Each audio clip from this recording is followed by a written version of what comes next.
ntago abantu bose ari nako bitaba Imana, nubwo abantu bose mu buryo bw'ikinyabupfura bavuga ngo bitabye Imana, hari n'abitaba Satani. Kandi noneho 80% y'abapfa bitaba Satani, 20% nibo bitaba Imana. Kugira umwete wo kwishyira Imana, icya kabiri. Kugira umwete wo gukorera Imana, icya gatatu. Kugira umwete wo kwitaba Imana, icya kane. Kugira umwete mu kurwanya icyaha ku ruhande rwacu no ku ruhande rw'abandi. Abatagira umwete kuri ibi bintu bine mbabwiye bazarimburirwa mu gihano cy'uyu mudugudu. Ndaje mbabwire gato ya kuri uwo mudugudu. Ugigira umwete wo gusoma no guhugura no kwigisha. Pawulo nk'intwari mu kuvuga ubutumwa bwiza. Pawulo nk'intwari mu guhamya Yesu ashize amanga. Pawulo nk'intwari mu kudacika intege mu kugera neno ku isi mu guhindura abantu. Pawulo nk'intwari mu kudatinya umuntu ahubwo atinya yamuhamagaye. Pawulo nk'intwari mu gukunda itoro rya Yesu kugeza ubwo yumva nawe yanaripfira. Pawulo nk'intwari mu kugenda atangiza amatorero no hino ku isi kandi akomeza kubakurikirana ngo amenye ubuzima bwabo. Ibi birareba umuntu wese ubako yamenye Yesu uri ku isi yose, kuko ibyo nibyo byonyine bizadufasha gucika uyu mudugudu ugiye kurimbuka. Kugira ngo ducike uyu mudugudu ugiye kurimbuka nuko tugomba kugira umwete wo kwishyira iki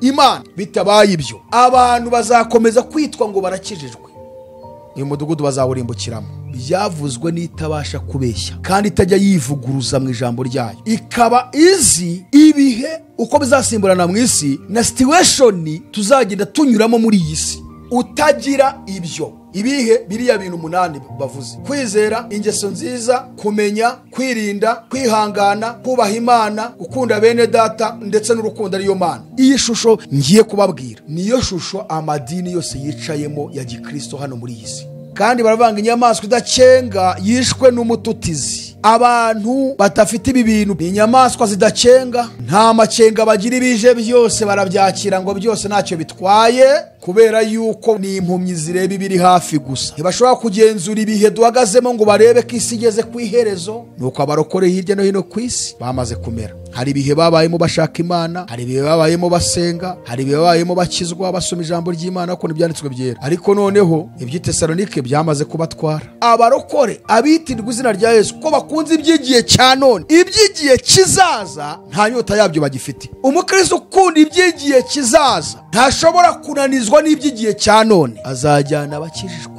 kandi ntabwo tuzi igihe azazira. Torero rya Kristo mu isi dukwiriye kuba mu buzima bwejejwe, turyamye, tubyutse, tugenda, turi mu kazi, aho turi hose dukwiriye kuba mu buzima bwejejwe buri munsi. Abagore mukezwa, abagabo mukezwa, abakobwa mukezwa, abasore mukezwa. Itorero rya Yesu mu isi niryo mucyo w'isi, rikwiye kwezwa egare kuba umucyo w'isi.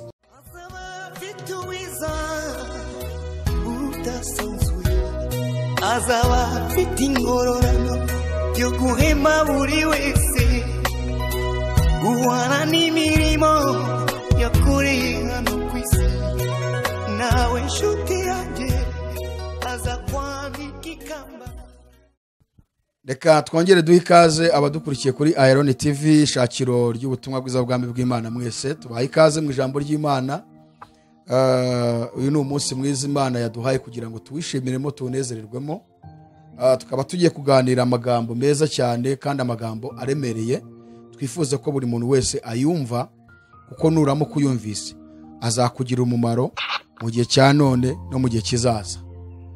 Kuko birakwiriye ko itorero rya Yesu rishyira mu bikorwa icyo Yesu aribwira, kandi igihe tubishyize mu bikorwa tuzabona umugisha muri iyi si, na nyuma yuko tuvuye muri iyi si tuzabona ubugingo buhoraho n'izindi ngororano nyinshi.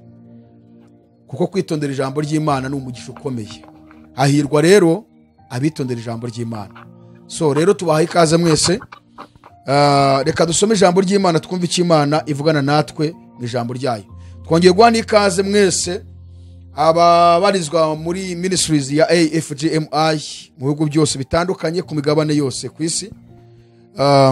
Mwimve mikaze muteraniye mwese kuri Google Meet. Torero rya Yesu.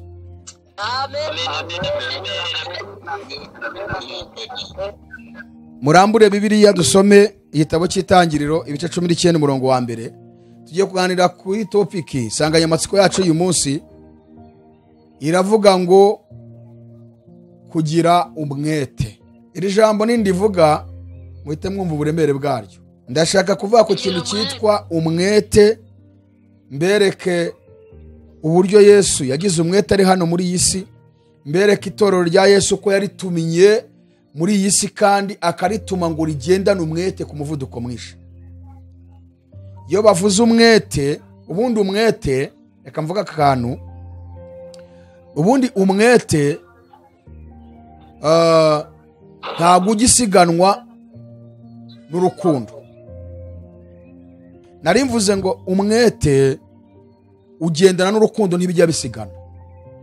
Iyo bavuze umwete, ubundi umwete, ubusobanuro bw'umwete ni ugukora ikintu ukagikora ugikunze, kabiri kandi ukagikora vuba vuba.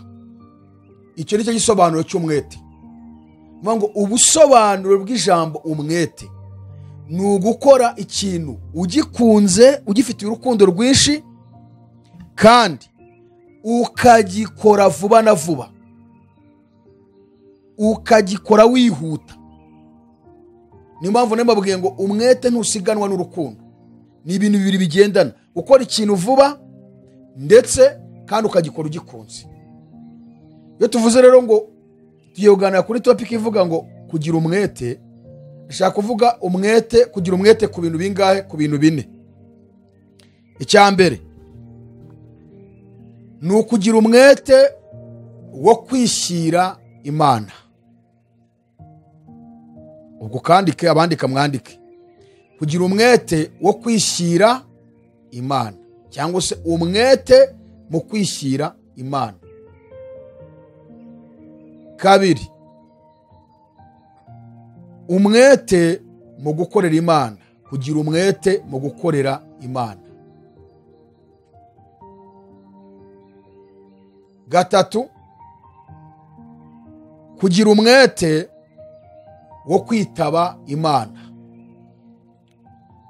Wo kugira umwete wo kugira gute? Arahise bahamwe.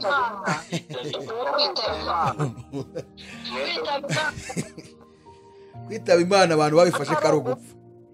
Kwitaba Imana abantu bose babifashe kari ugupfa, kuko aryo jambo rikoreshwa, kandi abantu bose burya ntabwo bitaba Imana, hari n'abitaba Satani. Kubera ko kwitaba Imana babifashe kari ugupfa, iyo tuvuze kwitaba Imana abantu bose baba batise no kugira umwete wo gupfa se.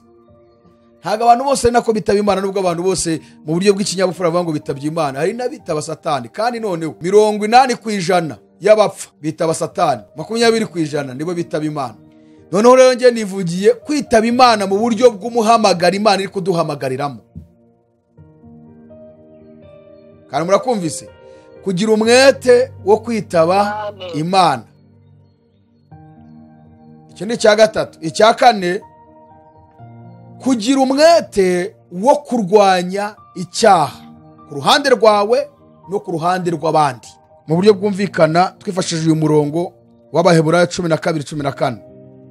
Kugira umwete wo kwezwa. 14 avuga ngo mugire umwete wo kwezwa no kubana n'abantu bose amahoro. Kugira umwete wo kubana n'abantu bose amahoro n'uwo kwezwa, kuko utejejwe atazareba umwami Mana. Ibi bintu bine mbabwiye bikubiye mu by'Imana irimo irahamagarira itorero ryose ku isi yose. Abantu bose bavuga ko bizeye Yesu Kristo, Imana irabahamagarira kugira umwete w'ibintu bine. Icya mbere, kugira umwete wo kwishyira Imana. Icya kabiri, kugira umwete wo gukorera Imana. Icya gatatu, kugira umwete wo kwitaba Imana. Icya kane, kugira umwete mu kurwanya icyaha ku ruhande rwacu no ku ruhande rw'abandi, tukabafasha kugira ngo bave mu byaha. Kugira umwete wo kwezwa. Kuva Imana yasiga itorero mu isi, cyangwa Yesu yasiga itorero mu isi, rihamagarirwa ibyo bintu kubikora, kandi kuri uwo mwete nyine. Muzi ikintu kibabaje nuko abantu benshi ku isi bitirwa izina ry'Imana, uyu mwete kuri ibi bintu bine wararangiye. Ubwo ndavuga abawigeze, hari n'abawubwiwe bo ntibabikora. hari n'abandi noneho bavuga ko bizeye bo batigeze banamenya icyo kintu rwose mbabwiye. Kandi abizera bose ku isi barahamagarirwa icyo kintu. Murambure Bibiliya tumaze dusombe twumva icyo ijambo ry'Imana rivuga. Itangiriro 19 murongo wa 15 n'uwa 16. Nuko bukeye mu gitondo b'abamarayika batera Loti umwete. Nuko bukeye mu gitondo b'abamarayika batera Loti umwete. Bati haguruka ujyane n'umugore wawe n'abakobwa bawe bombi bari hano, kugira ngo utarimburirwa mu gihano cy'umudugudu. Bivuze ngo abatagira umwete kuri ibi bintu bine mbabwiye bazarimburirwa mu gihano cy'uyu mudugudu. Ndaje mbabwire gato kuri uwo mudugudu. Maze azaririye abo bagabo bafata ukuboko kwe n'umugore we n'ay'abakobwa be bombi, Uwiteka amubabariye baramusohora bamushyira inyuma y'uwo mudugudu. Amen. Urwandiko rwa mbere Paulo yandikiye Timoteyo igice cya 4 umurongo wa 12 kugeza ku murongo wa 16, ariko umurongo cyane shaka umurongo wa 13 kuko ari wo uhuza n'icyo dushaka kuvuga. Ntihakagire uhinyura ubusore bwawe, ahubwo ub'icyitegererezo cy'abizera, icya mbere ku byo uvuga, cya kabiri ku ngeso zawe, cya gatatu no ku rukundo, cya kane no ku kwizera, cya gatanu no ku mutima uboneye. 13 kugeza aho nzazira ujye ugira umwete wo gusoma no guhugura no kwigisha. Kugeza aho nzazira ujye ugira umwete wo gusoma, guhugura no kwigisha. Ntukirengagize impano ikurimo iyo waheshejwe n'ibyahanuwe, ubwo byugukiramo, kugira ngo kujya mbere kwawe kugaragarire bose. Wirinde ku bwawe no kungisho wigisha uzikomeze, kuko nugira utyo uzikizana n'abakumva. Amen.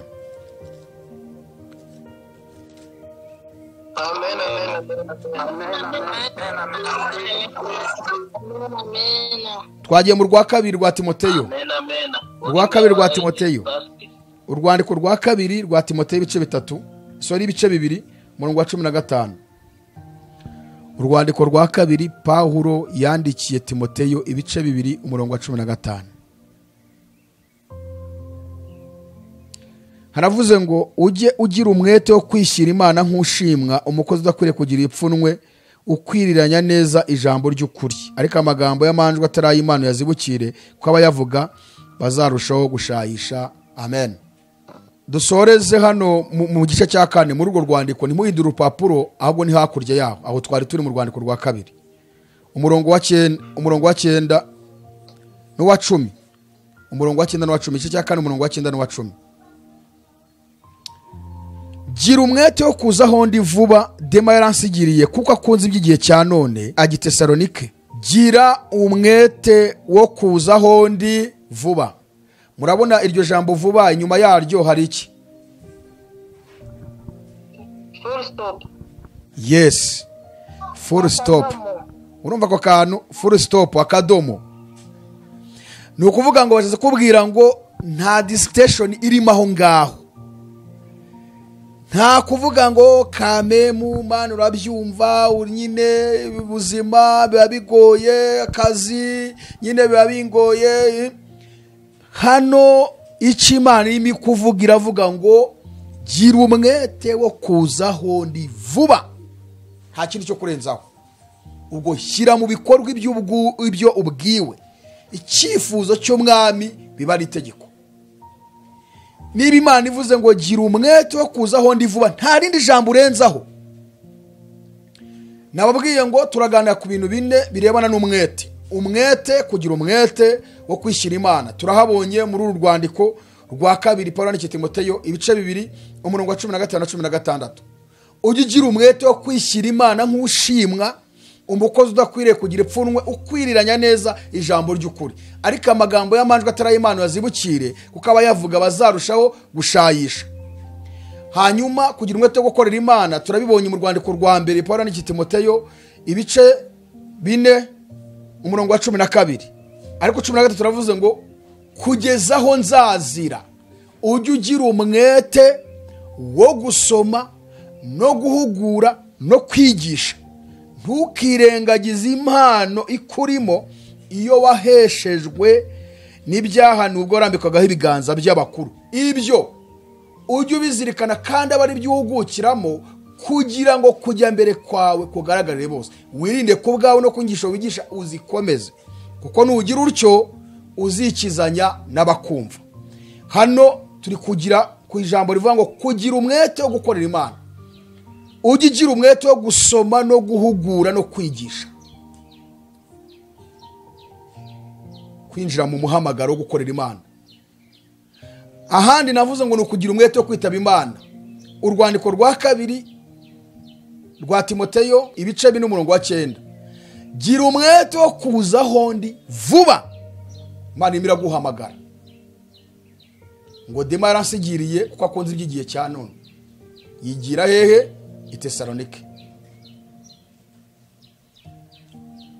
Mu gitabo cy'Itangiriro 19 umurongo wa 15-16 tubonye noneho Imana ibwira Loti n'umugore we n'abana be ngo bave i Sodomu n'i Gomora muri iyo midugudu ibiri, ko Imana igiye kuharibuza umuriro, bahungire ku musozi witwa Sowari. Loti ngakomeza kuzarira. Mu kuzarira kwe ngo Imana imugiriye imbabazi, imubabariye, ngo bamarayika bamuteramo umwete, bamufata ukuboko n'umugore n'abana babajugunya inyuma y'umudugudu, ngo nibahunge badapfa. Dukeneye imbabazi z'Imana nshuti z'umusaraba, kugira ngo tubashe kugira umwete kuri ibintu bine. Ndahera ku cyambere. Ni gute Imana irimo kutubwira ngo tugire umwete wo kwishyira? Twishyira Imana gute?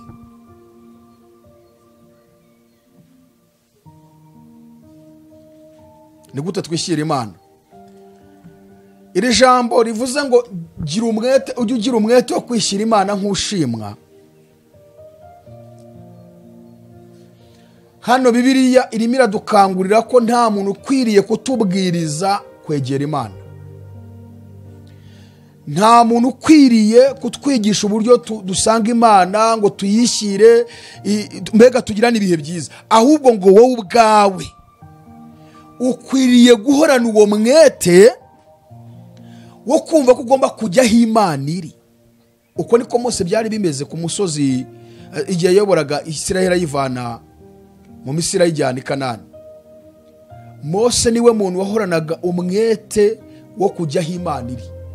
Kandi ikintu mukundira uyu Mose, mukundira ko yahoraga iteka ryose amenya ngo nasubiye inyuma, ndetse n'iyo ubwiza bw'Imana bwamuvagaho nta wundi wirirwaga bibona. We yaribwiriza akamenya ko amavuta y'Imana yamushizeho, ubuntu bw'Imana bwamushizeho, yarangiza agasubiraho Imana irakajya kuzana ubundi bwiza. Mu gihe abayoboye amadini yabo ya gikristo muri iki gihe, abakristo birirwa bavuga ububi bwabo n'intege nkeya zabo, bamaze kwibagirwa ko hari aho bakwiriye kujya gukura ubwiza. Baguma mu byo bita ngo barigisha ngo barayobora, ubwiza bw'Imana bubashiraho, bagira abababi kugira ku rwego rw'uko nabo bayoboye babona ububi bwabo, babona intege nkeya zabo. Mose rero we niwe wimenyagaho yuko yageze mu ntege nkeya, nta wundi urabishurirwa akajya imbere y'Imana, kuko uwo mwete yarawuhoranaga iminsi yose. Iyo bavuze kugira umwete wo kwishyira Imana, ni igisobanuro cy'uko nta wundi muntu ukwiriye kutwigisha, kudukundisha, kudutegeka kwegera Imana ngo abanze kubidusobanurira. Ahubwo buri mukristo wese, buri wese avuga ko yizeye, akwiriye guhorana umwete wo kumva ko akwiye kujya aho Imana iri. Ushobora kwibaza ngo kujya aho Imana iri ni gute? Tuyijyaho ryari? Tuyishyira gute? Ni gute tuyishyira? Nta bundi buryo bwo kuyijyaho. Kuyishyira ni ukwipangira gahunda yawe yo gusenga, ugasenga nk'uko Bibiliya igira gute ibivuga, ugafata ibihe byo gusenga. Itorero rya Yesu aho riri hose ku isi, abizera Imana irabakangurira kugira umwete wo kuyishyira. Imana itaguhamagaye, nta muhanuzi waguhanuriye ngo usenga y'ibira y'itatu, nta wakubwiye ngo Imana ikuntumyeho wasubiye inyuma waracogoye, nta muntu mbega wowe ubwawe pasono ugahora iteka ryose muri we harimo umwete. Navuze ngo umwete, igisobanuro cy'umwete ni ugukunda ibyo urimo kandi ukanabishyiramo umuvuduko, nibwo umwete uba wuzuye. Vuga ngo niba dukunda Imana tugomba no kugira umuvuduko mu kuyegera, kandi tukabikorana nyine bakwe twihuse. Niba Imana itubwira gusenga ubudasiba tugomba kubikora. Nigeze mbabwira ngo ubundi buri mukristo wese akwiriye kugira uwo bita roromodo muri Bibiliya. Njye narababwiye ngo ngira baroromodo banjye ngenderaho. Iyo tuvuze roromodo tuvuga umuntu ndeberaho uko yarabanye n'Imana, nkaba mufite muri Bibiliya mvuga ngo nibuza mere nk'akanaka muri Bibiliya mbonye nanjye uko yabanaga n'Imana nanjye ariko mbana nayo. Ubundi buri mukristo wese ukwiye mu gusoma Bibiliya kwawe ukwiye kugira umuntu wigiraho muri Bibiliya. Yesu we ni uwacu, turahorana, aba muri twebwe, ariko noneho abo yakoresheje, abo yatumye bavugwa muri Bibiliya. Bibiliya yise ngo ni intwari zo kwizera. Ukwiriye kurebamo umwe cyangwa babiri cyangwa batatu bakubera baroromodo ugenderaho. Noneho ubwo wowe wazamana nibuza kugera ku rwego rw'ubabona bari bariho, ukavuga ngo Mana ndashaka kundenza kuri uru rwego ngiye nkabaruta, nkagera ku rwego ruto rw'abo bari bariho. Njye nababwiye ko roromodo wanjye cyangwa se baroromodo banjye uwa mbere ni Pawulo. Pawulo nk'intwari mu kuvuga ubutumwa bwiza, Pawulo nk'intwari mu guhamya Yesu ashize amanga, Pawulo nk'intwari mu kudacika intege mu kugera neno ku isi mu guhindura abantu, Pawulo nk'intwari mu kudatinya umuntu ahubwo atinya yamuhamagaye, Pawulo nk'intwari mu gukunda itorero rya Yesu kugeza ubwo yumva nawe yanaripfira akaryitangira. Ibyo ndi kubabwira ni bimwe ngewe ngenda mwigiraho bitewe nuko namwumvise. Pawulo nk'intwari mu kugenda atangiza amatorero hirya no hino ku isi kandi akomeza kubakurikirana ngo amenye ubuzima bwabo. Uwa kabiri nababwiye yuko ari uwitwa Danieli. Danieli mukundira iki? Mukundira ubutwari bwe bwo gusenga ubudasiba, nkamukundira ubutwari bwe bwo kwiyiriza iki ubusa, nkamukundira ubushuti bwe yarafitanye n'Imana, ko yewe ni wa muntu wipangiraga kwishyira Imana itiriwe umuhamagara, wakipangira amasengesho menshi, kandi ari premier minisitiri w'intebe uhagarara ibihugu 127, agafata amasengesho y'iminsi 24 atarya atanywa atiborosa adahindura umwenda atajya muri dushe ngo yoge, kandi akayasengera ku ruzi rwitwa Urayi, mu mbeho nyinshi, ahantu ku ruzi ku nyanja haba imbeho nyinshi, akaharya iminsi 24 nta kiryo gikanagira mu nda nta n'amazi. Mwumva iyo mbeho, kuko uko ibiryo bigenda bishira mu muntu niko imbeho itangira kumutaha ari nyinshi. Noneho wibaze no minisitiri w'intebe, nta perezida uriho muri iki gihe uruta Danieli mu bihugu yarayoboye icyo gihe, hakagira umwete wo kwishyira Imana. Noneho rero nkamukundira guhagarara ku mategeko y'Imana ye. Ikindi nkamukundira mu gusoma cyane amategeko y'Imana ye kugira ngo asobanukirwe. Mwabonye mu gice cya 9 gitabo cy'umuhanuzi Danieli amaze kubona ko imyaka 70 Imana yavuze abisirayeli bazamara i Babuloni imaze kurangira 70, byatumye asubira gusoma ibitabo by'ubuhanuzi bwa Yeremiya. Iyi Mana ko yaratubwiye ko 70 nishira izaturekura, kubera iki ituretse? Ngasubira gusoma aracukumbura, atahari wenda naribeshye mu gusoma, reka nongere nge kureba menye neza icyo ubuhanuzi bwavugaga. Asomye asanga imyaka yararangiye. Danieli ahita avuga ati ahari twagomeye Imana tujya kure yayo, twarayisuzuguye, abisirayeli bakomeje kugomana hano muri iki gihugu turimo, turi abanyage mu bunyage. Ahera ubwo afata amasengesho yiyiriza ubusa arisonzesha, yatura ibyaha bye, yatura iby'ubwoko bwe, ngatakambira Imana kubw'umusozi wera ari we Yerusalemu babagamo yo muri Kanani. Aratura bya byaha, agira umwete wo kwihana, agira umwete wo kwezwa. Ibyo ni bimwe mu bintu bituma Daniel ambera roromodo. Mufatira nkavuga ngo nanjye ngombe mbe mu buzima busenga, mbe mu buzima bwo kwiriza ubusa, mbe mu buzima bwo gusoma ijambo ry'Imana, mbe mu buzima bwo kwishira Imana itiri impamagara ngimbwire ngo waracogwe wasubiye inyuma ntugisenga ntugisoma ijambo ryanjye. Muri teka rije mbwira Imana ngo ntuzanga icyo kintu. Undi wa gatatu ni umugabo witwa Eliya. Uwo ni we nawe ngenderaho. Ubutwari bwa Eliya wahoraga mu masengesho adashira, utaratinyaga ikintu cyitwa umuntu, kandi nkabukundira kwizera kwe. Daniel yari afite kwizera gukomeye cyane. Eliya, umuntu uvuga ngo niba ndi umuntu w'Imana koko, umuriro numara kuva mu ijuru batwike.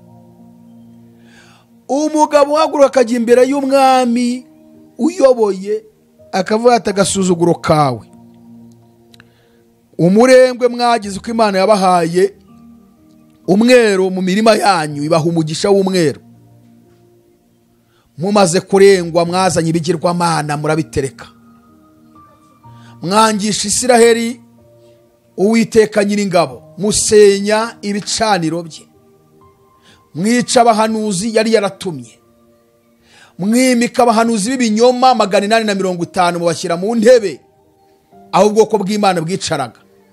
Kubw'iyo mpamvu uyu murengwe mufite, kubera ko Imana yabahaye umugisha wo kweza mu mirima yanyu, ntabwo muzongera kweza ukundi. Mpagaritse imvura, ndayihagaritse. Sinicyo gusa, n'ikime nacyo ndagihagaritse, cyatosaga ubutaka. Nimumara kuma, mumaze gusonza, inzara ibagezemo, mumaze kumenya yuko nta wundi muntu utanga ubuzima ari Uwiteka mwavuyeho, nibwo nzongera kubwira imvura ngo nimanuke. Murumva ko kwizera Imana ntiyabimutumye, na hantu biri tubwira ngo Imana yaramutumye. Eliya mu kubivuga, Imana nyir'ijuru kubera ubucuti bafitanye nayo, kwa kundi Imana yabwiye Yeremiya ngo nukura ibigawa mu bishimwa uzaba nk'akanwa kanjye. Rya jambo Pawulo yavuze ngo turi intumwa mu cyimbo cyande cya Kristo, ibyo twatuye kuko ari akanwa k'Imana, tuba twadutse akanwa k'Imana, bihita bishyirwa mu bikorwa. Imana yaravuga ati rero nta kundi nabigenza nyine, noze ko birangije, ubwo nibagende bumenye nyine batagangare, nta kundi. Wa mugandi baransuzuguye, mwana wanjye aravuze. Murumva ko kwizera Eliya niwe wongeye wisha abasirikare ba Ahabu bageze mu 100. Mwami yohereje abambere bamusanga hari, ti muntu w'Imana umwami arakudutumye, niba ndi umuntu w'Imana umuriro numara kuva mu ijuru batwike. Uburamanutse. Yohereza abakabiri 50 baragenda, ati muntu w'Imana umwami arakudutumye ngo tunguze aragukeneye, niba ndi umuntu w'Imana umuriro uve mu ijuru batwike. Uramanuka. Mwami yohereza abagatatu azafite ubwo umuyobozi wabo, araza avuga ati rwose muntu w'Imana nkugirireho umugisha, nkugirireho umugisha. Umva abantu b'Imana bahamagawe bari mu buntu bw'Imana, umbabarire nkugirireho umugisha, simfe nk'abariya rwose, umbabarire kuko Umwami arantumye. Ari wowe ubwawe ufite ubushobozi bwo kugira ngo mfe nabo turi kumwe. Ari n'Umwami nawe aranyica nisubirayo utagiye, wanyemerera ukumva icyo Umwami yantumye. Yari yavuga ati wowe watangiye guca bugufi, watangiye kumenya ko hari Imana ishobora byose, kandi nicyo nashakaga. Rero abo bose nibo ndeberaho nkumva mbega mfata umweho bimwe, undi nkamufataho ibindi, nkamufataho ibindi, nkavuga ngo ndakomeje urugendo rujya hehe? Mu ijuru. Ubundi buri mukristo akwiye kugira umuntu nibuza yigiraho muri Bibiliya, ukavuga ngo nanjye mere nkabo. Aba bose bahoranaga umwete wo kwishyira Imana. Nabamwe ngo kugira umwete wo kwishyira Imana ni ukufata umwanya wo gusenga, atari Imana ibikubwiye, utabirose, nta muhanuzi wabiguhanuriye, yewe utanageze ahandi nawe uvuga uti ndumva narasubiye inyuma, naracogoye senyisenga. Ibyo ntabwo wemerewe kugira muri urwo rwego. Oya, ukwiriye guhorana umwete wo gufata ibihe byo gusenga. ugasenga nibuza nka gatatu ku munsi uko Daniel yagira gute yasengaga, ukiyiriza ubusa nk'uko abo bose biyirizaga iki ubusa, ugafata umwanya wo gusoma ibyanditswe byera ijambo ry'Imana. Ubwo warangije nyine, wamaze kwishyira Imana, byarangiye. Ugifata umwanya wo gusenga, ugafata umwanya wo kwiriza ubusa, ugafata umwanya wo gusoma ijambo ry'Imana, byarangiye, wishyiriye Imana. Ibyo rero urasabwa ngo kubigiramo umwete, ukabikunda kandi ukabikorana umuvuduko mu buzima bwawe bwose nk'umuntu wamaze kwizera.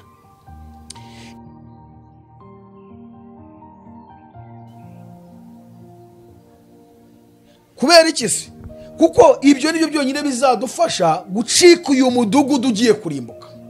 Iyi si ya none turimo igereranywa ngo n'imidugudu ibiri Sodomu n'Igomora.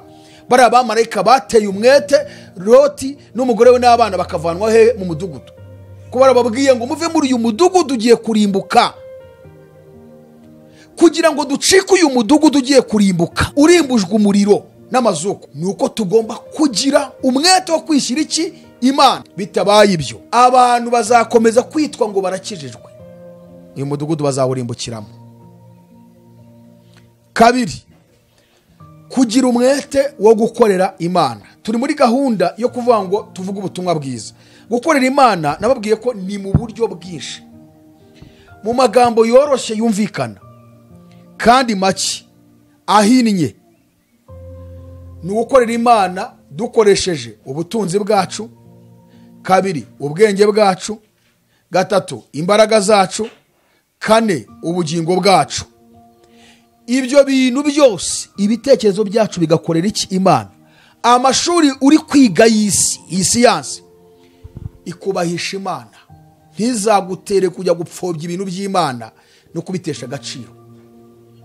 Ntizagutere ubwo kutayubaha bitewe n'icyubahiro wagize ku bwa siyansi wize. Ahubwo siyansi yawe uyihinduriremo kugaragaza Imana abize siyansi. Ubutunzi ufite bukoreho, utange kugira ngo umurimo w'Imana urusheho kubakika, ugende neza. Kuko uko ubikora urimo gucika wa mudugudu. Fata amafaranga yawe ufite uvuga uti ni hehe umurimo, imbaraga z'Imana zikenewe kugira ngo ibintu bigende neza.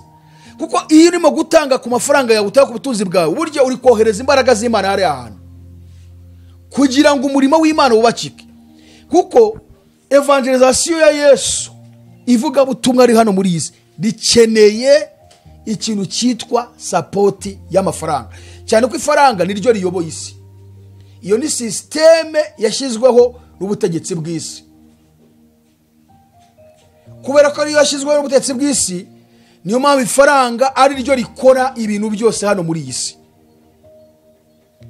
Rero amafaranga arakenewe kugira ngo umurimo w'Imana ugire gute ugende neza, kandi ukabikora mu kuri kwa nyakubona koko ibyo bintu nanjye ubwanjye Imana irabibona ko nkoreye Imana koko, kubera ko hari umusaruro ubonetse mu byo ntanze. Nicyo ngicyo ubundi naho kureba. Kugira umwete wo gukorera Imana mu kuvuga ubutumwa, kugira umwete wo gukorera Imana mu kuva aho ukajya ahandi usanze bene so ujye kubabwiriza ubutumwa bwiza, kugira umwete wo gusanga abarwayi kwa muganga, kugira umwete wo gufasha abakene n'imfubyi n'indushyi, kugira umwete mbega kugira umwete wo gukora Imana. Niko Paulo avuze ngo ujye ugira umwete ngo kugeza aho nzazira. Uyu uvugwa akenshi narababwiye ngo yisoma Bibiliya ntubashe gukura iryo jambo kuwarivuze akaba ari urireberaho buryo burimo gukosa. Paulo hano aravuze ngo kugeza aho nzazira ujye ugira umwete wo gusoma, guhugura no kwigisha. Ushobora kumva ko ari Paulo wabwiraga Timoteyo, ariko twibukiranye ko Paulo ni ambasaderi w'Imana mu isi, kandi Paulo ni akanwa k'Imana. Niyo mpamvu mu rwandiko rw'Abakorinto rwa kabiri twize ku gice cya kabiri hari aho yavuze ku murongo wa 14 na 15 yuko ngo bisa nk'aho Imana ibingingira muri twe, bivuga ngo iyo ndimo ndavuga mbwira abantu Imana niyo ibirimo kwinginga abo bantu bingingiye muri jewe. Icyo gihe rero murumva ko nabaye akanwa k'iki k'Imana. Pawulo niba avuze ngo kugezaho nzazira, ujye ugira umwete wo gusoma, guhugura no kwigisha. Ni Imana iri kuvugira muri Pawulo. Nuvuga ngo Imana ni Yesu uri kuvuga ngo Timoteyo we, yewe Timoteyo, kugezaho nzazira, ujye ugira umwete wo gusoma ijambo ryanjye. Kabiri, ugira umwete wo guhugura. Gatatu, ugira umwete wo kwigisha. Uwo ni Yesu noneho urimo uravuga, ntabwo ari Pawulo uri kuvuga. Abizera ku isi yose bakwiye kugira umwete kuri ibyo bintu. Niyo mpamvu Pawulo avuze ngo, avuga ijambo rikomeye ngo ntukirengagize impano ikurimo iyo waheshejwe no kurambikwaho ibiganza n'abakuru. Ngiyo waheshejwe n'ibyahanuwe ubwo warambikwagaho ibiganza by'abakuru.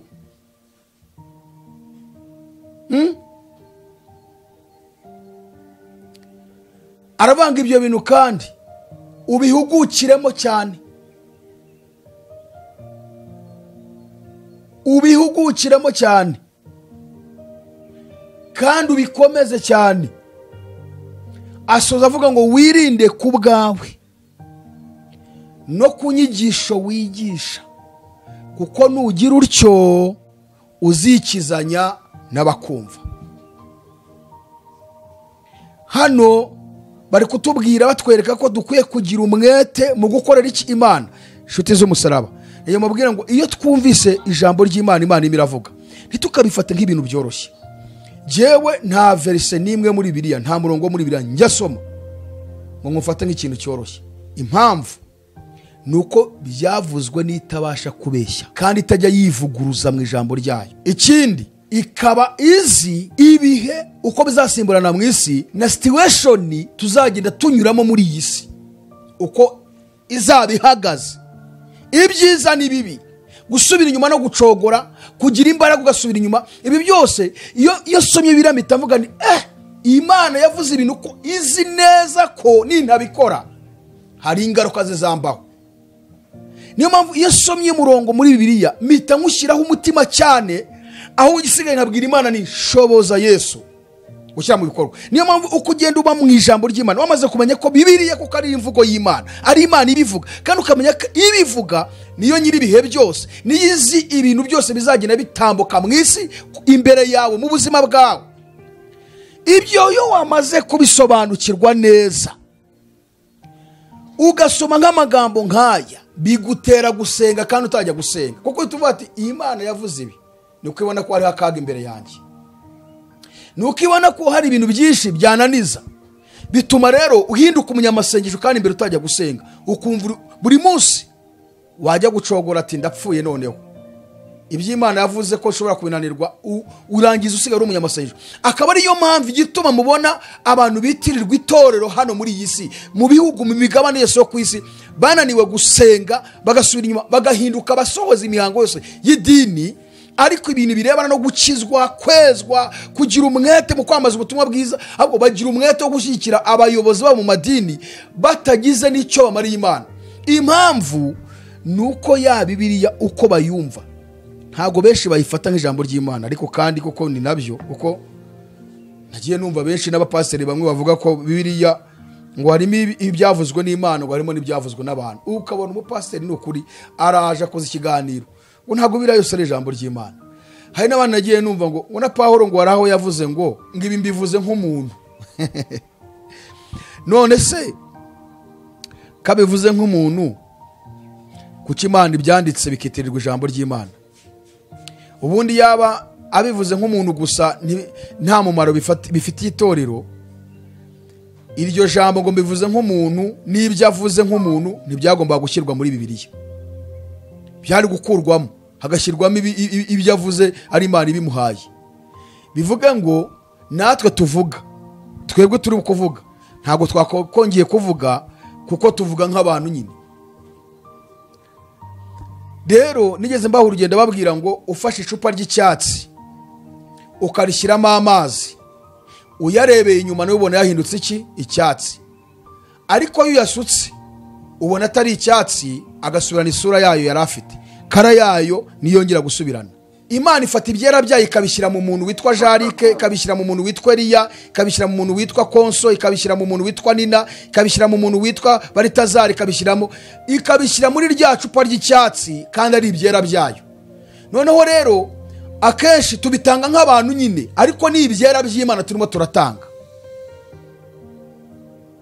So ikintu cyose kiri hano muri Bibiliya ni ibyera, ni ibyanditswe byera. Ariko amadini menshi, abayoboke babo benshi, Bibiliya nyine niyo mpamvu bayita ngo ni inyanja, ngo ni ishyamba, ibintu byinshi cyane.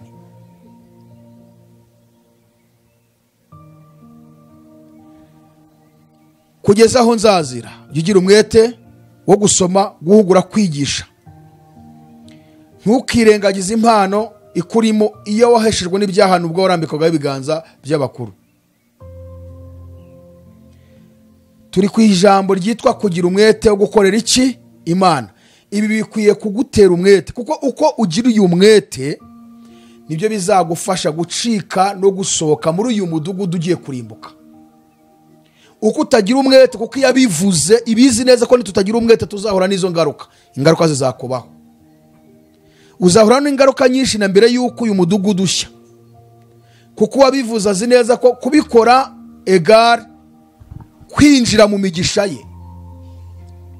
Kuko iby'Imana yavuze iyo tubigendeyemo bigahinduka ubuzima bwacu, hari imigisha tubonera muri byo, kuko ijambo ry'Imana ni ubuzima bwacu. Nicyo nkundira Bibiliya Mana, iki gitabo ndacyubaha. Reka mbabwire, hari abantu babayeho mu isi bakomeye, banditse ibitabo byinshi birimo amagambo aremereye yasomwe n'abantu bakomeye, bakandika igitabo kigakundwa ku isi, kigasomwa cyane, ariko ibyanditswemo byose byamaze guta agaciro. Ukuvuga ngo byahindutse nk'amateka. Bavuga ngo igitabo cyanditswe n'umuntu runaka mu gihe iki n'iki, yandika ibi n'ibi. Ariko Bibiliya yo rero ntabwo ibirimo bihinduka amateka, kuko ibirimo ahubwo byo ngo bikwiriye kuba ubuzima bwacu bwa buri munsi tubamo.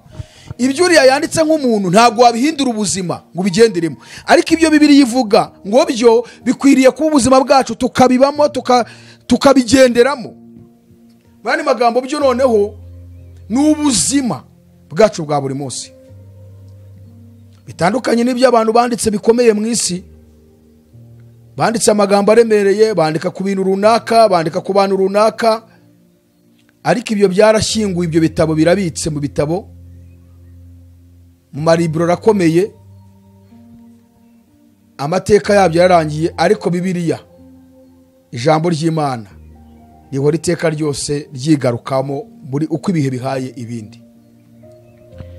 Ndi mwebwe nari kuvuga cyane ngo amen. Amen, amen, amen, amen.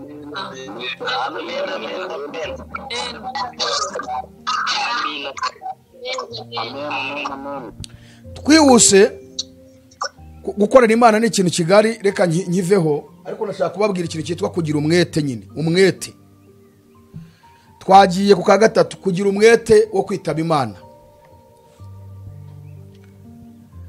Pawulo ati gira umwete wo kuza aho ndi vuba. Dema yaransigiriye ko akunze iby'igihe cya none, yigira i Tesalonike. Shaka kubanza kuvuga gato kuri uyu Dema. Uyu Dema yari umwe mu bantu babwirijwe ubutumwa na Pawulo, ndetse bakuranye n'umurimo.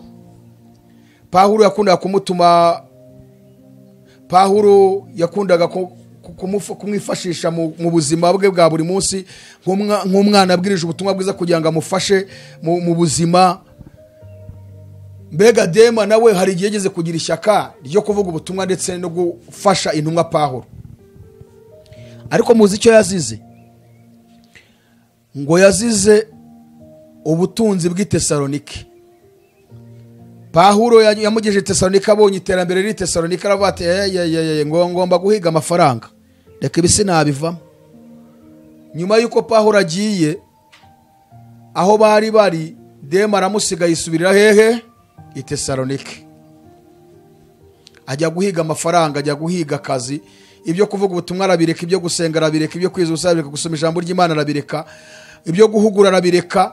Mbega wa mwete yagiraga wose urambika haza ati kasengeye kubaho nawe kangiye kwishakira ubuzima. Nuko abarokore hirya no hino ku isi bamaze kumera. Hari ibihe babayemo bashaka Imana, hari ibihe babayemo basenga, hari ibihe babayemo bakizwa basoma ijambo ry'Imana ko nibyanditswe byera. Ariko noneho iby'Itesalonike byamaze kubatwara. Ukabona umuntu araje muri ministries ya FGMI aje ashyushye, nje kwifatanya namwe tugiye gukorana umurimo w'Imana, agashyuha kabiri gatatu, ubundi watangira kumuvugisha ataregamba ni mukazi ati ntahananiwe ate nta mwanya mbona. Ejo kongera ati mwene data kubera iki nyine ko none se ko tubisabwa ari ngombwa ko tugomba kubikora. Ati mbo ati cyo nabasaba rero remerera mukamubona wenda ndi kuremerera abagenzi banje mwaba mumvanyeho buriya nazabohoka nkagaruka. Ibaze nawe munyumvire uyu muntu ni ukuvuga ngo nta hatandukaniye na Dema. Reka mbabwira gato kuri Dema. Dema uyu mu gatabo k'umugenzi kanditswe na Bunyana John, uyu Dema agarukamo, uyu Dema dusomye mu Tesalonike agarukamo, adusomye muri Timoteyo. Mukristo arimo aragenda ngo yageze ahantu hari ibirombe binini byacukurwagamo amabuye ya zahabu. Noneho abonamo abantu benshi barimo baracukura, ariko yumva umugabo umwe wakubise arakubita inyundo ukagira ngo isi yose irarindutse. Kubera ifemba yari afite ry'amafaranga menshi ngo yakoranaga ubakwe, umwete yagiraga umurimo w'Imana yahise awujyana mu gucukura iki amabuye y'agaciro. Ava mu murimo mu muhamagara awureka.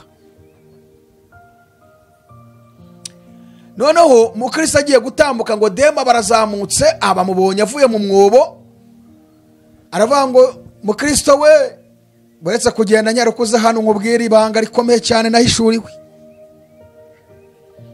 Aramubwira ati nyabuneka hano hari ibintu, hano hari iramba, hano hari imari ishyushye. Ntakubona ko ubuzima bwanjye bwamaze guhinduka, namaze gutera imbere, narakize we. Ntuzi ukuntu nari meze nirwana na Paulo tugendana, ntuzi ubukene nari mfite, ntuzi ukuntu nabonaga yo kwishyura inzu binduhije, ntuzi ukuntu nakoraga nkabona ayatunga umuryango n'abana bakiga, ariko kuba nakubaka ibizimbe ama etage nka wapi. Ubu nateye imbere nubatse ama etage, ubu mfite amamodoka, mfite izikururana, mfite ibiki. Fa muri ibyo ngwino ducukure ibyo rugendo bubiretse gato, ngwino tubana ducukura amabuye. Nuko gatabo ko mugenzi kavuga. Mukristo aritegereza arareba, aramwitegereza, aramureba, aravuga ati Dema ntabwo nshobora gucogora muri urugendo ngo ngiye manuke maho ngaho. Iyampamagaye izo uko nzabaho kandi zantunga, nzarya, abana banjye bazabaho, mbega iryo terambere uvuga nzarivana mu biganza byayo. Haleluya, haleluya. Amen, amen, amen, amen. Amen, amen, amen. Amen, amen. Mukristo muzi ikintu Dema yamubwira ngo aturinjije pu uzapfa utyo, uzapfa ngo usenga ngo wiyirize ubusa ngo ugira gute ngo uravuga ubutumwa bwiza tu yewe genda upfe nyine ariko mwabaye abarokore nta kundi mwabigenza. Dema asubira muri wa mwobo. Mukristo ngageze hirya gato yumva imisozi imirabomborerekanya, kumbi ngo ni cya kirombe Dema yararimo ngo kihanutse kimwiyubika hejuru. Kiba kimwiyubitse hejuru, amateka ya Dema no guhiga ubutunzi abayizingiye aho ngaho mu kirombe. Mukristo ararira, arababara, kuko yamugiriye inama, ese amugira inama cyane aramunanira. Aravuga ati kweri kugirirwa neza ntubimenye ni ikintu gikomeye. Dema amateka ye abarizinze. Reka mbabazi, zahabu Dema yacukuye zaramukijije byagenze bite? Ibyo yaruhiye yabigezeho?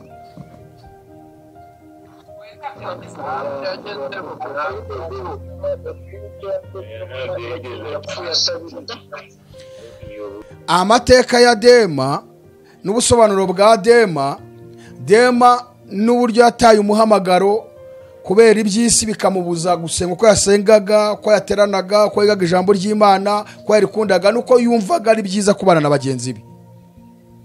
Igisobanuro cya Dema ni icyo ngicyo. Kurangiza uvuze ngo rero ngo mumbabarire, ngo niba mbaremerera, ngo mukamubona ngo mbagora ko nagiterana, ngo mube mumvanyeho ngo nta kibazo. Mwagiye mwumva abantu bamwe bagiye babivuga kandi yaraje ashyushye. Gisobanuro cya kirombe kiba kimwiyubitse hejuru arangiye. Ni ukuvuga ngo ikirombe yaguyeho ahora avuga ngo mbananiwe, ngo mba narushye, ngarega birangora, ngo amateraniro ngo ntibishoboka. Burya iyo avuze ati mumvaneho, ni ikirombe kimwibitse hejuru ko agiye mu ntege nkeya, kandi kumwibika hejuru no gusoza abuze iki? Ubugingo buhoraho. Igisobanuro cya mukristo nyine ni umukristo uhora iteka ryose avuga ngo paka binguni. Ibyo mpiga byose ndabihiga, nashaka ubuzima ariko sinshobora gucogora mu byo narindimo byo gukorera Imana. Umwete wanjye ndawugira, mpige n'ubuzima kandi ngire n'umwete wo kwegera Imana. So Paulo rero ni uko yahise yandikira Timoteyo amuga ngo Timoteyo we, gira umwete wo kuza hondi vuba, kuko Dema we yarasigiriye yigiye Tesalonike kuko akunze ibyigiye cya none. Kuvuga ngo abarokore abitirwa izina rya Yesu ko bakunze ibyigiye cya none, ibyigiye kizaza nta nyota yabyo bagifite. Umukristo ukunda ibyigiye kizaza ntashobora kunanizwa n'ibyigiye cya none.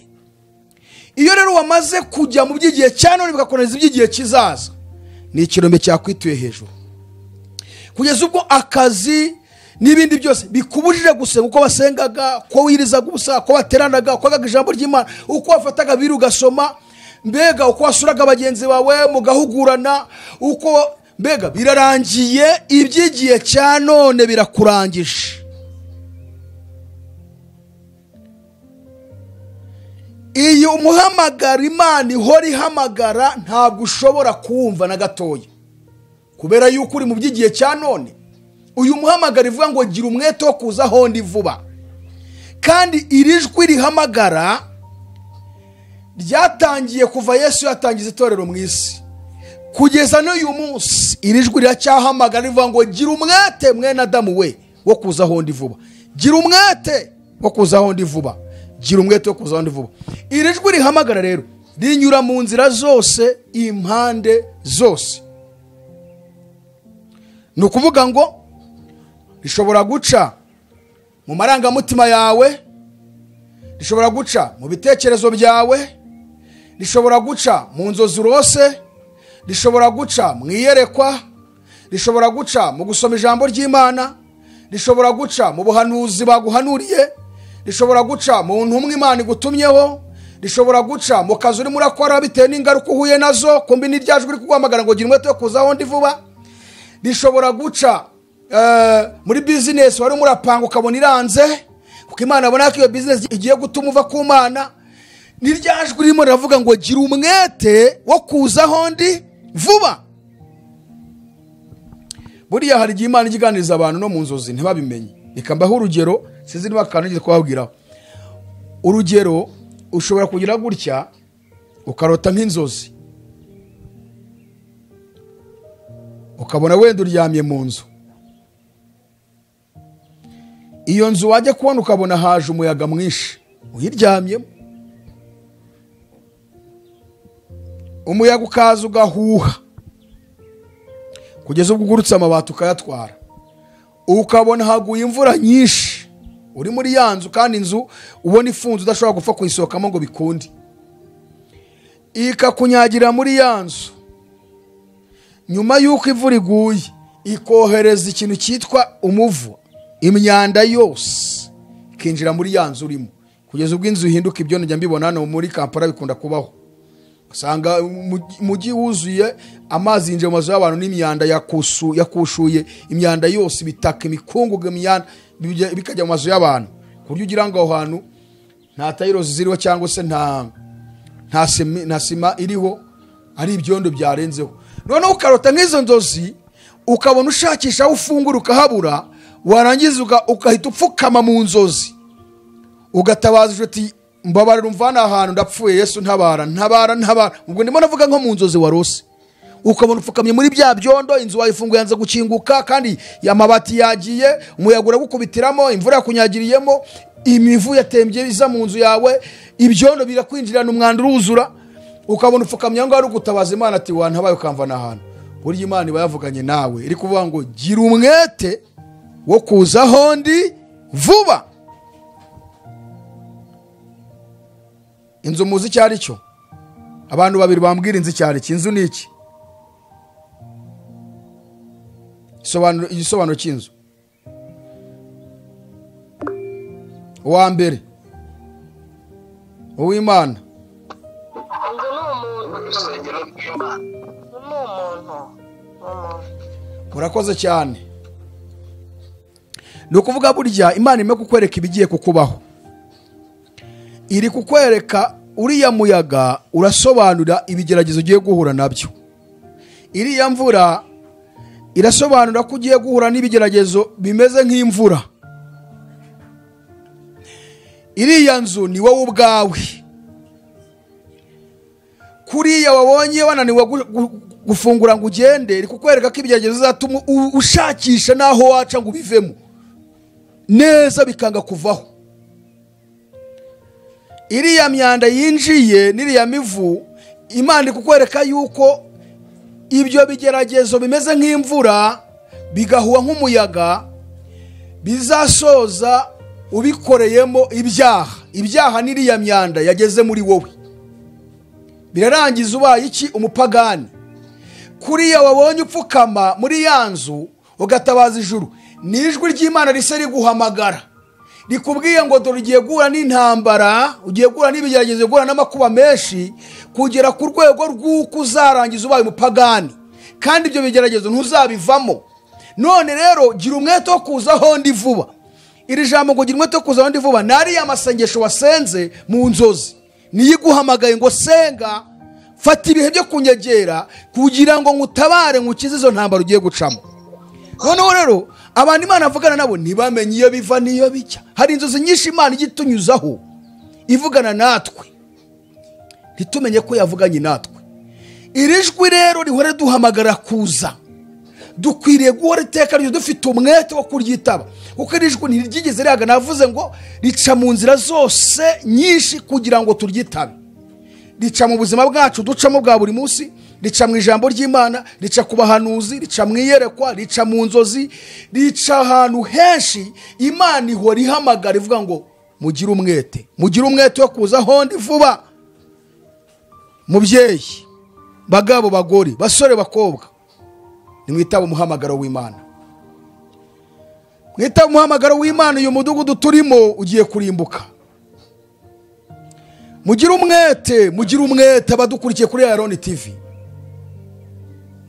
uyu mwete Imana iragusaba buri wese kandi umva ijwi ry'Imana buriya reka nkubwire hari igihe umuntu ajya apanga amasengesho akumva muri we arahatwa gukora amasengesho nibuza nk'ay'iminsi 3 yo kwisonzesha burya iyo wahaswe ayo masengesho ni rya jwi ry'Imana riri kuguhamagara ngo gira umwete wo kuza hondi vuba none wenda ukavuga ati sha ndumva nyene gusenga nkumbuye gusenga ejo nzayatangira ejo mu gitondo wakanguka ukagira ngo umaze ukwezi utarya utangira kwayura ukiri mu buriri umva inda bayidashye kuko Satani yamaze kumenya yuko ugiye kumucika witabye Imana saa 6 ukabutangira ufatwa n'isereri Satani agatangira gukongora kuba ati rero amasengesho uzayakora nejo irire uzatangira ejo ahaguru kumva isereri kumva umutwe wamenaguritse ukanywa amazi ukumva ntayinjira mu kanwa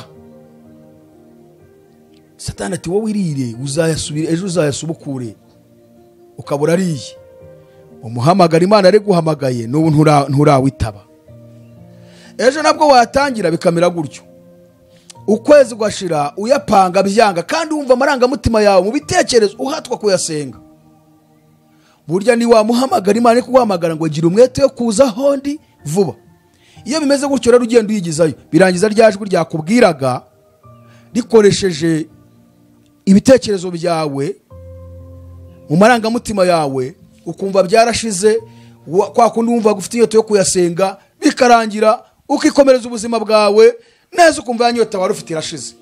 Burya Imana iracecetse kandi icyo gihe utangira guhura n'intambara nyinshi kandi cyagiye Imana agira ngo igukize. Mureke twitaba Imana n'icyo Imana idushakaho. Kandi uyu muhamagaro nababwiye ngo Imana ihora ihamagara buri munsi. Niyo mpamvu uyu mwete ntabwo dukwiye kugira uyu munsi ngo ejo tuwureke.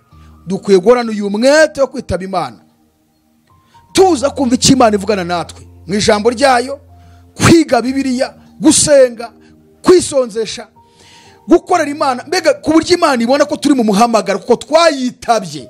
Imana yashaka abantu bayitabye, abakristo bitabye Imana koko. Ntabwo ishaka abantu bahora ari babizeze batazi n'ibyo barimo. Mureke twitaba iki Imana. Icyanyuma nuko Imana ivuga ngo gira umwete wo kwezwa. Turasabwa kugira umwete wo kwezwa kuko utejejwe atazareba iki umwami Imana. Abantu umuntu abana n'ibyaha, agakora icyaha bwa mbere, agakora ubwa kabiri, akagikora ubwa gatatu, akakibana nacyo, ukwezi kugashira, akagisengeraho, akaba yagiteraniraho, ugasanga ugarongera akanagikora. Uri umukristo urinde, urajya he? Aho uganura hazi ibyo uri murabizi. Uyu mudugudu kugiye kurimbuka ukaburimbukanye nawo, kandi uvuga ngo urakijijwe. Mu madini babo bajya muri korari baririmba, nibo basambanyi ba mbere, nibo banyenzangano, bahora bahanganya ubwabo amagambo. Nayoboye ibyiciro byinshi ngewe nkiri mu idini. Niba ari ahantu h'amatiku ni mu makorari ari hariya mu madini. Niba ahantu hari amagambo ni mu makorari. Niba ari abantu hari abasambanyi ni mu makorari no muri nyobozi z'amadini. Abadiyakoni ni abasambanyi, abadiyakoni ni abapfumu, abadiyakoni bararoga, abadiyakoni barasebanya. Ibyo ni ibintu nzi ndabasi. Nyobozi imwe yo nigeze kubamo, bajyaga bagira ubwoba ko bazi ko Imana iri bihishure, kuko akenshi ngiye twavuga twasenze Imana yaramfashaga nkaho ikampumura amaso. Uzi ko nabo twasenganaga babacuraguze kandi ari umupfumu w'umukire, ari umucuraguzi. Bati barandwanyije ariko biranga, Imana ikavuga ngo ndagushyigikiye. Niko umuruvanga rakijijwe, ni gutabana n'ibyaha. Urajya he? Urerekeza hehe? Umukristo akwiye kurangwa n'umwete wo kwezwa buri segonda, buri munota, buri saha, buri munsi, buri cyumweru, buri kwezi, buri mwaka, ku buryo ubuzima bwawe bwose ari ukwezwa. Kugatora ku kanini kubera ikize ntabwo tuzi isaha, umunsi cyangwa igihe umwami wacu Yesu Kristo azagarukiraho. Karimbo twajyaga turimba kera ngo mwami Yesu azajyana abakijijwe neza, ngabajura ntazabajyana, oya sambanyi ntazabajyana, azajyana abakijijwe. Kandi ntabwo tuzi igihe azazira. Torero rya Kristo mu isi dukwiriye kuba mu buzima bwejejwe, turyamye, tubyutse, tugenda, turi mu kazi, aho turi hose dukwiriye kuba mu buzima bwejejwe buri munsi, bigahinduka umwete, tukabikunda kandi tukabikorana nyine uwo mwete nyine. Twe kugereka ibyaha mu bindi. Kandi si cyo gusa, tukajyana ubwo butumwa kugira ngo Imana ihamagara abantu bezwe, kuko teje batazareba umwami Imana. Abagore mukezwa, abagabo mukezwa, abakobwa mukezwa, abasore mukezwa. Itoro rya Yesu mu isi niryo mucyo w'isi, rikwiye kwezwa egare kuba umucyo w'isi. Iyo twejejwe twasohoje icyo wita umucyo, twabaye umucyo mu isi. Naho niba tuyifatanyije n'abo umwijima n'imirimo y'abo umwijima, tukamera nk'abakozi, nk'abapagani, turimo kubabaza umutima w'Imana, tuwukorogoshora, turitirwa izina ryayo, ariko noneho turimo kwirukana abantu mu guhinduka ngo barusheho kuba pagani, bajye inyuma yacu, babe babi cyane kuturenza. Itoro rya Yesu duhanire kwezwa, tugira umwete wo kwezwa, ngo nuko kubana n'abantu bose amahoro. Ijambo sorejeho murambure Bibiliya, Petero yarabivuze, avuga ibintu bigeze ku 8 bikwiye kudutera umwete wo kwezwa. Yasubiramo akantu mukumve. Petero yavuze ibintu 8, ngibyo bintu 8 ukimara kubimenya ari byo bituma ugira umwete. Muri aka kantu ibyo bintu 8 Petero yavuze ngo ukimara kubyumva, reka mbikubwire, ari byo bigutera kugira iki? Umwete. Umwete wese kuri ibyo bintu bine mbabwiye: kugira umwete wo kwishyira Imana, kugira umwete wo gukorera Imana, kugira umwete wo kwitaba Imana, kugira umwete wo kwezwa. Ibyo bintu bine rero Petero yarabivuze. Si nicyo gusa, nawe ubwe yabishishikarije n'abo yabwirizaga. Yabishishikarije abo yandikiye, natwe turimo, arangije agaragaza ko nawe uwo mwete awufite. Nyuma yaho ababwira n'ibyo bintu 8. Urwandiko rwa mbere rwa Petero, igice cya mbere, murongo wa 12 kugeza ku murongo wa 15, haravuze ngo: nicyo gituma nanjye iminsi yose ntazagira ubwo nirengagiza kubibutsa ibyo, nubwo musanzwe mubizi, mugakomerera mu kuri kuri muri mwe ubu. Noneho murongo wa 13, kandi rero ndibwira ko binkwiriye ko mbatera umwete mbibutsa nkiri muri iyi ngando. Ingando yavugaga n'umubiri we. 14, kuko nzi ko igihe cyo kunyagwa ingando yanjye kigiye gusohora vuba, nk'uko umwami wacu Yesu Kristo yamenyesheje. Kuvuga ngo Petero, Yesu aramubwiye ngo ugiye gutaha kubera umwete wagize. Mwana wanjye, reka nkubwira hakiri kare, ugiye gutaha, ugiye gusohoka mu mubiri. Iyo tugize uyu mwete, n'igihe cyacu cyo gusohoka muri uyu mubiri, muri iyi ngando, Yesu arabitumenyesha, katubwira ngo, akakusaka kugira ngo mwana wanjye, ngiye kugucyura, ugiye kuruhuka, humura, ugiye gutaha. 14, 15 rero ahita avuga ngo: ariko nzajya ngira umwete kugira ngo nimara gupfa muzabashe guhora mwibuka ibyo iminsi yose. Amen. Urumva ari we ari kubateramo umwete, nawe ubwo ati nanjye nzajya ngira umwete. Nicyo gituma nanjye iminsi yose nzagira ubwo nirengagiza kubibutsa ibyo, nubwo musanzwe mubizi, mugakomera mu kuri kuri muri mwe ubu. Ngo kandi rero ndibwira ko binkwiriye ko mbatera umwete mbibutsa nkiri muri iyi ngando, kuko nzi ko igihe cyo kunyagwa ingando yanjye kigiye gusohora vuba, nk'uko umwami Yesu Kristo yamenyesheje. Aravanga ariko rero nzangira umwete kugira ngo nimara gupfa namwe muzahore mwibuka ibyo iminsi yose. Abasi batwigiraho, aba ni urufatiro rwacu. Dukwiriye kugira umwete. Inshuti z'umusaraba, bamama mugira umwete, bene data ba Kristo dufatanyije urugendo muri ministries ya AFJMI, ndabibutse nanjye muze tugira umwete kwishyira Imana. Mama uri mu rugo, witegereza ko bakubwira ngo dukora amasengesho, ipangira amasengesho, ugira umwete wo kwishyira Imana. Papa, musore, mukobwa, pangire gahunda. Nushaka usenga n'iminsi 40 na 80 uyisenge. Ntazagira umuntu ubabeshya, umuntu wegereye Imana kuko afite urukundo rwayo, imuha umurongo uburyo asenga kandi akagera ku bihe byiza. Itoro rya Yesu kuye kuhora rifite umwete wo kwishyira Imana itiriwe duhamagara. Ariko nabwo kandi nuko inaduhamagara, nabwo nitwumva uwo muhamagaro ngo uwo mwete tuwugire.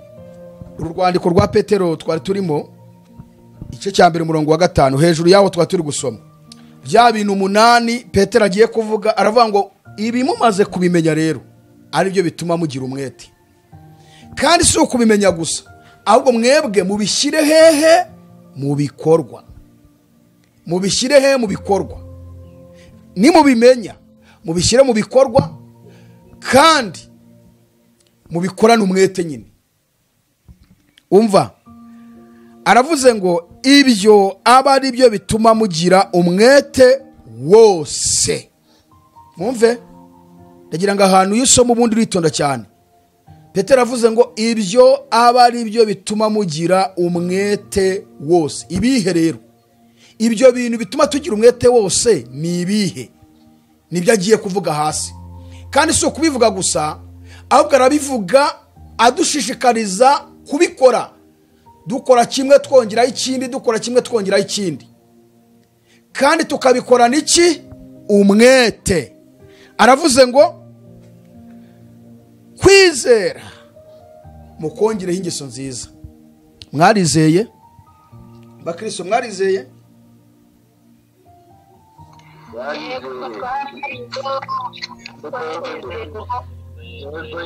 Impamvu ahereye ku kwizera ni uko azi ko twamaze kwakira Yesu, twamaze kwizera. Rero uko kwizera mufite ariko kwa mbere agiye kubereka ibindi twongeraho bigeze kuri 7.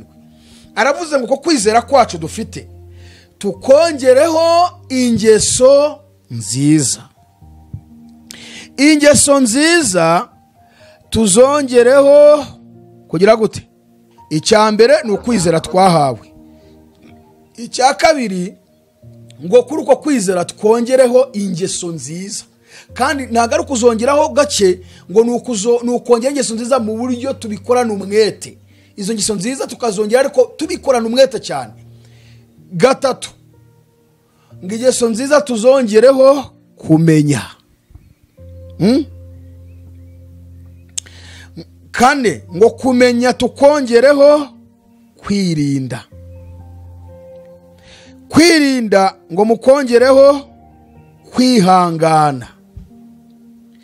Kwihangana mukongereho kubaha Imana. Ngo kubaha Imana mukongereho gukunda bene data. Gukunda bene data mukongereho urukundo. Aravuga ngo kuko ibyo nibiba muri mwe bikaba muri twe, ngo bikatugwiriramo, bikagwira. Ibyo bivuga ngo ntabwo ari ukubigira gusa, ahubwo ngo uko tubyongeraho biragwira, bigenda bigwira.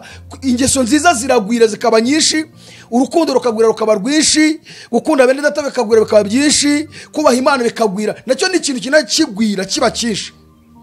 Ngo kuko ibyo nibiba muri mwe bikabagwiriramo bizatuma mutaba ingumba cyangwa abanyabute. Murumva akantu?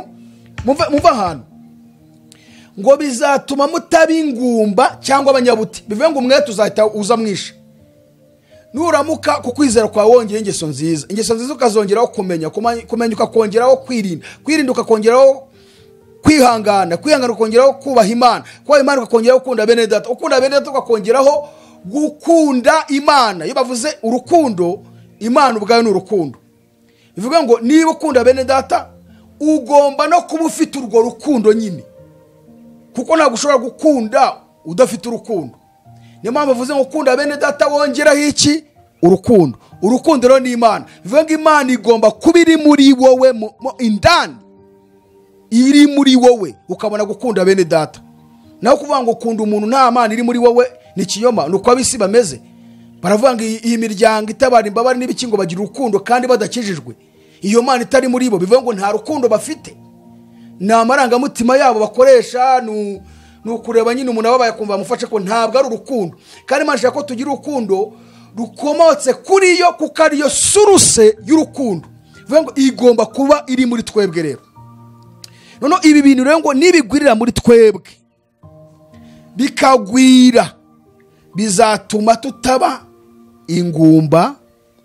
Ingumba ngira ngo mu Kirundi sinzi bamo namwe muyizi. Ingumba ni umuntu utabyara, ni wa mugore utabyara wabuze urubyaro.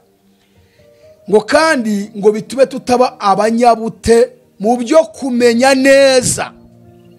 Ibyo nibimara kukugeramo byagwiriye muri wowe, ngo hari ikintu cya mbere kitazakubaho, ntuzaba ingumba.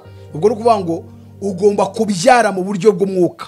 Niyo mpamvu murambabwira ngo Imana ishaka ko abakristo babyara, ariko banze kubyara, bari mu madini bicayemo basaziramo batajya kubyara. Itorero rikwiye kuvuga ubutumwa bwiza, tugahora tubyara buri munsi abandi bana bavuka bavukishijwe n'ubutumwa bwiza Yesu aduhaye tubabwira. None rero abitirirwa izina rya Yesu bose ni ingumba hafi ya bose, kuko bicaye mu madini babaye ingumba zitabyara. Icya kabiri ngo bizatuma ngo utaba umunyabute. Umunyabute gute se? Kuki? Kuba umunyabute kuki? Kubyo kumenya neza umwami wacu Yesu Kristo. Mwari muzi ko hari abantu b'abanyabute mu kumenya umwami wacu Yesu Kristo, bakagira ubute kuri icyo kintu, niyo mpamvu tubivuga bati warayobye ati se wakwisomeye Bibiliya nawe ukabisobanukirwa ati oya ibya Bibiliya tubiveho njyara uko nigishijwe. Nyine ni abanyabute mu byo kumenya neza umwami wacu Yesu Kristo. Ubwo bute barabuhorana. Dukwiye kugira umwete wo kumenya neza umwami wacu Yesu Kristo. Arangije avuga ijambo sorejeho rero ryo tugiye gusengeramo. Avuga ijambo rikomeye ngo kandi rero utagira ibyo ibihe biriya bintu 8 bavuze: kwizera, ingeso nziza, kumenya, kwirinda, kwihangana, kubaha Imana, gukunda bene data ndetse n'urukundo ariyo Mana. Ngo ibyo bintu kuba utabifite dore ikintu kikubayeho. Iyi shusho yerekanye ahangaha Petero niyo shusho iri mu banyamadini ku isi yose. Iyi ngiyi ngiye kubona ahangaha Petero yavuze namwe mugiye kubona ngiye kubabwira niyo shusho amadini yose yicayemo ya gikristo hano muri iyi si. Aravuze ngo kandi rero utagira ibyo aba ari impumyi ireba ibiri hafi gusa. Kabiri, akibagirwa yuko yejejweho ibyaha bye bya kera. Ngize ingaruka ebyiri ziba kuri uwo muntu. Ni impumyi ireba ibiri hafi, ntashobora kumenya ngo Yesu agiye kugaruka, ntashobora kumenya ngo imperuka irabaye, ntashobora kumenya ngo ibi birimo biraza n'ibishobora kwanduza ubugingo bwanjye, ntashobora kuvanga ibi leta irimo irazana ndabona byandimbuza, ntashobora kuvanga uyu muntu ibintu arimo aranjyanamo bishobora gutuma njya kure nkacogora mu by'agakiza. Ni impumyi ireba ibintu by'umubiri gusa, yirebera ibyano hafi gusa, ntazi guterera amaso. Mu magambo uyu muntu ntagira amacenga, kandi baravanga inyamaswa idacenga yishwe n'umututizi. Kandi mu migani hari ijambo rivuga ngo umunyamacenga iyo abonye ikibi kije arakikinga, ngo ariko umuswa ajyamo akakibabarizwamo. Bivuga ngo abantu batafite ibi bintu Petero avuze ni inyamaswa zidacenga, nta macenga bagira, ibije byose barabyakira ngo byose ntacyo bitwaye, kubera yuko ni impumyi zireba ibiri hafi gusa. Ntibashobora kugenzura ibihe duhagazemo ngo barebe ko isi igeze ku iherezo. Mu gihe tuba dufite ubwoba, iyo ntangiye kwigisha abafite ubwoba ko soza Yesu agarutse, ntibashobora kureba ibirimo biraduka mu isi ngo bavuge ngo turarimbutse, nyamara reka twamamaze ubutumwa byihuse kuko abantu bagiye kurimbuka ari benshi. Ni impumyi zirebera kurya no kunywa no kwambara no gutera imbere ku by'umubiri gusa, ntibazi kurenza amaso ngo barebe ibyo hakurya y'ubu buzima turimo. Icyanyuma rero avuga ngo kitubaho cyangwa kiba ingaruka iba kuri abo bantu. Aravuze ngo nta nubwo bamenya ko bejejweho ibyaha byabo bya kera. Ushobora kwibaza ngo hano Petero ashatse kuvuga iki? Aba bantu ntibajya bahinduka ngo bakizwe neza, bakomeza kuba abapagani kandi bitirirwa izina rya Yesu, bakongera ibyaha mu byo bitwaga ngo byabavuyeho bakabisubiramo. Ntibigeze bibuka ko bejejwe kera ngo babe mu buzima bwejejwe n'ubundi, ahubwo baracyakomeza kuba mu ngeso mbi zabo zibubi nkuko bazibagamo kera. Ntabwo babyibuka, ntibakwibuka ko umunsi bakiraga Yesu bejejwe ngo bavuye ngo ngiye kuba mu buzima bwejejwe. N'ubundi baracyari babandi, ubupagani bagiraga, amarari y'ubusambanyi, ibinyoma, kubeshya, imijinya, uburakari, kunegurana, kuvuga nabi, gutukana, inzangano, inzika, amashyari, inzigo, gusebanya. Baracyari babandi, uburiganya, kuriganya bagenzi babo, bwambuzi. Mbega ntago bigeze bahinduka, kandi umunsi bizeraga bari bejejwe. None kuko batigeze bita ko bejejwe ngo bamenye ko bejejwe, bakomeje kuba babi. Umuntu rero wamaze kugira ibintu ahora azirikana ko yejejwe n'amaraso ya Yesu, kandi agahora yumva ko adashobora gusubira mu byaha yakoze mbere. Inshuti z'umusaraba, Imana yadusaba ko tugira umwete kugira ngo tubashe kurokoka umuriro ugiye gutera muri uyu mudugudu. Dusoreje ku ijambo rivuga ngo niba twarizeye, kwizera kwacu tukongereho ingeso nziza. Ingeso nziza tuzongereho kumenya. Ugomba kugira umwete wo guhora ushaka kumenya iby'Imana ishaka. Ngo kumenya tukongereho kwirinda. Kwirinda tukongereho kubaha Imana. Kubaha Imana tukongereho gukunda bene data. Gukunda bene data tukongereho urukundo. Nibyo Imana ishaka.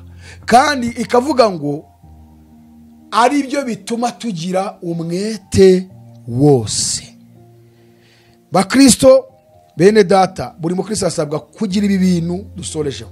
None uhagaze ute muri topic tuganiriyeho? Ubu ni ubutumwa Imana yampaye. Ugira umwete ungana iki mu kwishyira Imana?